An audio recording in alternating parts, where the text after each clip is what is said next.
ஒரு அழகான பச்சை காட்டில் ஒரு பெரிய எறும்பு குடும்பம் வாழ்ந்து கொண்டிருந்தது. வேலை செய்யாமல் குதித்து குதித்து. அந்த கூட்டத்தில் மிகவும் உழைப்பாளி எறும்பு சிட்டு. ஆனா இன்னொரு எறும்பு பிட்டு கொஞ்சம் சோம்பேறி. வேகமா வேலை செய்யணும், மழைக்காலம் வெளிக்கணும். வேலையெல்லாம் லேட்டர், முதல்ல பாடல். பிட்டு கொஞ்சம் வேலை செய்யலாமே. அட சிட்டு, வாழ்க்கை என்ஜாய் பண்ணணும். இப்போ வேலை செய்யலைன்னா பிறகு பசிக்குமே. சிட்டு நாள் முழுக்க உழைத்தது. நான் நடனம் ஆடுறேன். ஓஹோ, வேலை இல்ல மகிழ்ச்சி. இப்போ வேலை செய்யலைனா பிறகு பசிக்குமே.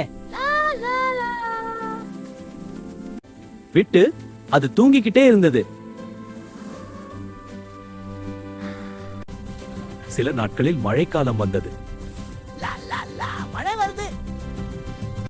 மழை பலமாக பெய்தது. ஆனால் நாம் நடனம் ஆடுவோம். அது எங்கள் மகிழ்ச்சி. சிட்டு சேமித்த உணவு எல்லாருக்கும் உதவியது. அது சிட்டுவின் உழைப்பு. ஐயோ, ரொம்ப பசிக்குது. எங்க உணவு கிடைக்கவில்லை.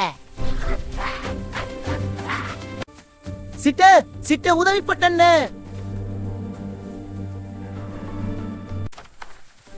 என்ன பிட்டு? பாடலாவா சிட்டு? எனக்கு ரொம்ப பசிக்குது. நான் முன்னாடியே சொன்னேனே. பரவாயில்லையே, இத சாப்பிடு.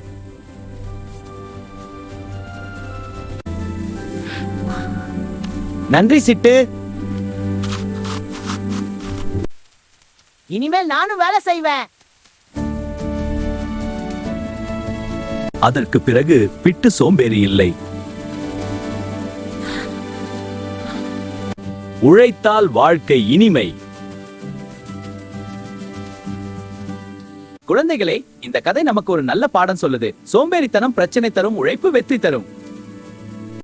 பாருங்க, இந்த மாதிரி இன்னும் நிறைய சுவாரஸ்யம் பார்க்க இந்த வீடியோக்கு லைக் போடுங்க. உங்களோட கருத்தை கமெண்ட்ல சொல்லுங்க. மீண்டும் சந்திப்போம். வணக்கம்.